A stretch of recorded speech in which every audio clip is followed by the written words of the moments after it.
Let me ask you something.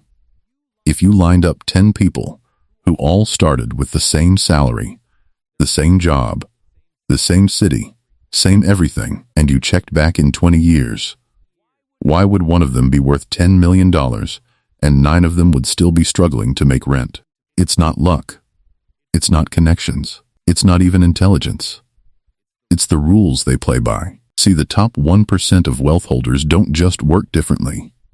They think differently. They make decisions differently. And they learned a set of money rules that most people will never hear in school, never read in a standard finance book, and never get told by their parents. Today, I'm going to break down all 7 of those rules. And I'm going to warn you right now, rule number 4 is the one that's going to stop you mid-sentence. Most people, when they hear it, get uncomfortable because it challenges something we've all been taught to believe our entire lives. So stick around for that one. Let's get into it. Before we dive in, I want to be clear about what we're talking about when we say the top 1%. We're not just talking about celebrities or tech founders who got lucky. We're talking about a broad group of people. Doctors who became investors, small business owners who scaled smart, real estate investors, traders, executives, people who built wealth systematically. And when researchers study these people, from studies at the Federal Reserve to the work of Dr. Thomas Stanley in The Millionaire Next Door, to the behavioral economics research coming out of Yale and Harvard, patterns emerge. 7 consistent patterns. 7 rules. And here they are. Rule number 1 sounds simple. In fact, you've probably heard some version of it. But most people get it completely backwards. Here's what the average person does. They get their paycheck, they pay rent, they pay utilities, they buy groceries, they go out on Friday, they buy something online, they buy coffee every morning. And then, at the end of the month, if there's anything left over, they think about saving. That's called saving what's left. The wealthy do the opposite. They call it paying yourself first. The moment money comes in, before anything else gets touched, a fixed percentage goes directly into wealth building. Investments, a business fund, a high-yield account, non-negotiable, automated, gone before they even see it. Automate wealth before lifestyle. Warren Buffett said it best. Do not save what is left after spending. Instead, spend what is left after saving. Now here's the key thing most people miss. It's not about the amount. It's about the habit and the automation. If you make $2,000 a month and you automatically send $200 to an index fund the day your paycheck hits, that's the mindset. That's the muscle. Because what you don't see, you don't spend. And over time, let's say 20 years of consistent investing with an average 8% return, that discipline compounds into something most people can't even imagine.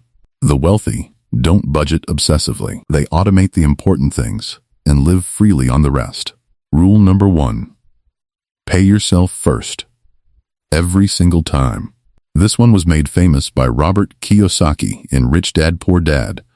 But I want to go deeper than the book does, because a lot of people heard the concept and still got it wrong. Here's the definition that matters.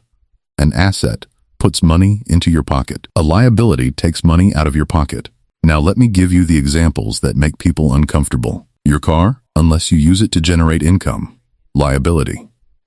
It depreciates the moment you drive off the lot. It costs you insurance, fuel, maintenance, registration. Every month it drains you. Your house? For most people, and this is controversial, it's closer to a liability than an asset. Your mortgage, your property taxes, your maintenance costs, those are monthly outflows. Yes, it may appreciate, but it doesn't produce income while you live in it. Assets generate income. Liabilities consume it. Now contrast that with what wealthy people buy. Rental properties that generate monthly rent. Dividend-paying stocks that pay them quarterly. Businesses that run without them. Intellectual property, books, courses, patents that generate royalties. The key shift is this. The wealthy ask before every major purchase, will this make me money or cost me money? And they build their life around accumulating the first category. Most people spend their raises on bigger liabilities.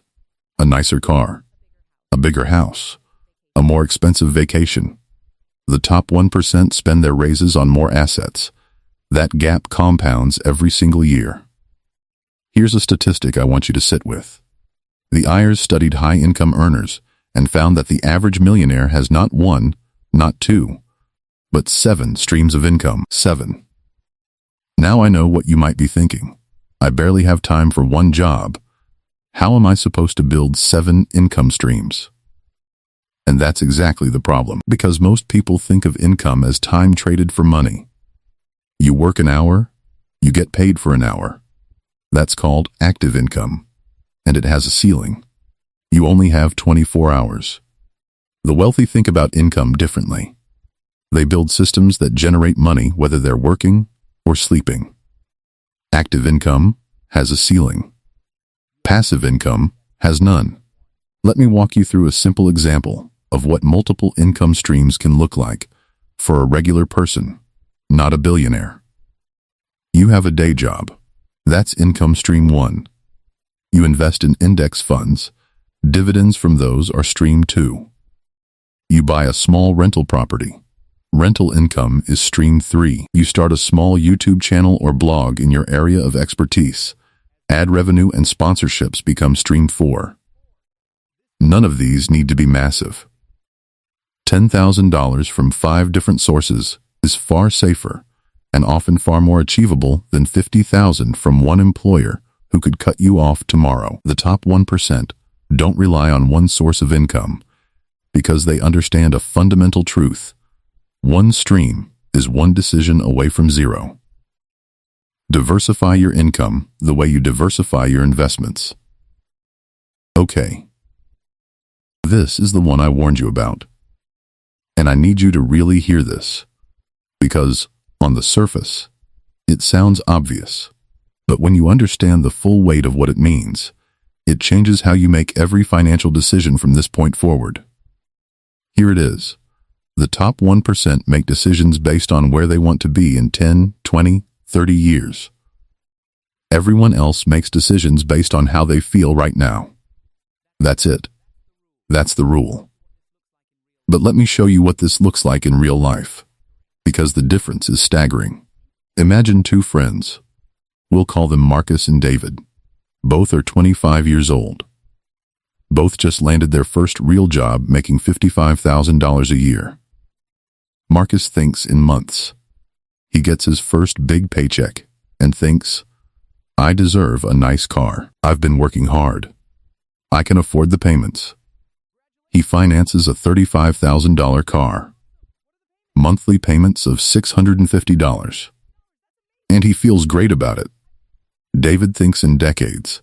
He thinks, if I take that $650 a month and invest it instead of spending it on a car payment, and I get an average return of 8% over 30 years, he drives a used Honda he paid cash for. At age 55, Marcus has a nice driving history and a mediocre retirement account. David has approximately $948,000, almost $1 million, just from that one decision compounded over 30 years. Visual of the compound interest gap. One car, one decision, made in a moment, worth nearly $1 million over a lifetime. This is why the number 4 rule is so uncomfortable, because it forces you to look at every small financial decision you make today and ask, what is the 30-year cost of this? That $6 daily coffee? $2,190 a year. Invested over 30 years, over $247,000. That $200 monthly clothing habit beyond what you need? Invested over 30 years, nearly $300,000. Now, I'm not saying never buy coffee. I'm not saying live like a monk. I'm saying, are you making these decisions consciously? Or are you just reacting to how you feel in the moment? The top 1% have internalized something called delayed gratification, and research from Stanford, the famous marshmallow study and its follow-up work, shows that the ability to delay gratification is one of the strongest predictors of long-term success and wealth across a lifetime. They've trained themselves to ask not what do I want right now, but what does my future self need me to do today? That question, those 9 words, is worth more than any investment tip I could ever give you. Think in decades. Decide accordingly. Now this one requires some nuance. Because most of us were raised to believe that debt is bad, that you should avoid it at all costs, that the goal is to be debt-free. And for consumer debt, credit cards, car loans, buy now, pay later schemes, yes, absolutely. That kind of debt is a wealth destroyer. But the top 1% have a completely different relationship with debt. They use it as a lever. Not all debt is equal. Bad debt destroys wealth. Good debt builds it. Here's the concept. If you can borrow money at 5% interest and invest it in something that generates 12% returns, you made 7% on money that wasn't even yours. That's called leverage. And it's one of the most powerful wealth-building tools in existence. Real estate investors do this every day. They put 20% down on a property, borrow the other 80%, and use rental income to cover the mortgage while the property appreciates. They're building equity and generating cash flow on borrowed money. The wealthy also use something called borrowing against assets. They hold appreciating assets, stocks, real estate, and instead of selling them and paying capital gains tax, they borrow against them at low interest rates. They use that cash to invest or fund their lifestyle. Tax-free. It's a strategy used by some of the wealthiest people in the world. Now, I want to be clear. This strategy requires financial literacy and discipline. Done wrong, leverage destroys you faster than anything else. But the point is this: the wealthy don't avoid debt. They understand it, and they use it only when it makes them more money than it costs them. Bad debt gut borrowing to consume. Good debt gut borrowing to invest. Know the difference. Warren Buffett was once asked what the best investment he ever made was. He didn't say Berkshire Hathaway. He didn't say Coca-Cola. He didn't say Apple. He said a Dale Carnegie public speaking course he took as a young man. He estimated it returned more value to him than any financial investment he ever made. And I want you to think about why that is. Your earning potential, your ability to generate income, is your most valuable asset. It's worth more than any stock, any property, any business idea you have right now. Because it's the engine that funds everything else. Your skills are the highest returning asset you own. The top 1% invest aggressively in skills, knowledge, and relationships. They buy courses. They hire coaches. They go to conferences. They read constantly. Studies show that the average CEO reads about 50 books a year. 50. That's almost one a week. They also invest in their network, because there is a reason the cliché your network is your net worth has survived for decades. Opportunities, deals, partnerships, introductions, ideas, flow through relationships. And here is what separates this rule from wishful thinking.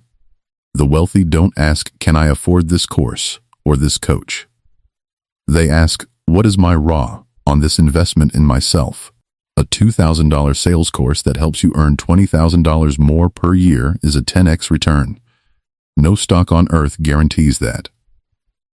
A $500 book on real estate investing that helps you buy your first property? Priceless.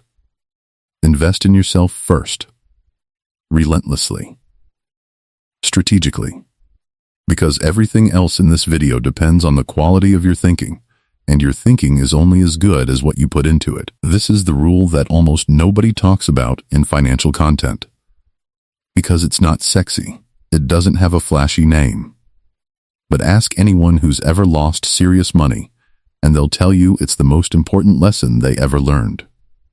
Building wealth is hard. But losing it can happen in a moment. An unexpected medical emergency can wipe out savings. A lawsuit can devastate a business. A market crash can cut your portfolio in half. A partner betrayal, a bad deal, an uninsured loss. These things happen to people every single day. The wealthy don't just build wealth, they protect it. The top 1% think obsessively about risk management, not in a fear-based way, in a strategic way. Let me give you the key pillars they use. Insurance, health insurance, life insurance, disability insurance, liability coverage. These aren't expenses, they're wealth protection tools. One catastrophic health event without insurance can bankrupt a family in America. The wealthy know this and act accordingly. Legal structures, LLCs, trusts, holding companies. Wealthy people don't own things in their own names if they can help it. They use legal structures to separate personal assets from business liabilities. If a lawsuit hits the business, personal assets are protected. Diversification, not just in investments, but across asset classes, countries, and currencies. No single event should be able to wipe you out. That's the principle. Emergency funds. Even the ultra-wealthy keep liquid reserves. 6 months minimum. Some keep far more, because opportunity costs money, and you need dry powder available when the moment comes. And finally, estate planning. The wealthy think about generational wealth. They don't just build wealth for themselves, they structure it to transfer to the next generation efficiently, minimizing estate taxes and legal complications. Protection isn't exciting, but it's the difference between a legacy and a story about what could have been. Let's bring it all together. Numbered list appearing one by one as you speak. Rule 1. Pay yourself first. Automate wealth before lifestyle. Rule 2. Buy assets, not liabilities. Ask, does this make me money or cost me money? Rule 3. Build multiple income streams by design. One source is one decision away from zero. Rule 4. The one that changes everything. Think in decades, not months. Your future self is making a silent plea every time you open your wallet. Rule 5.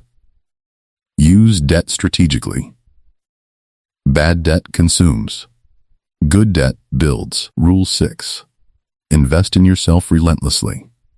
Your skills and knowledge are your highest returning asset. Rule 7.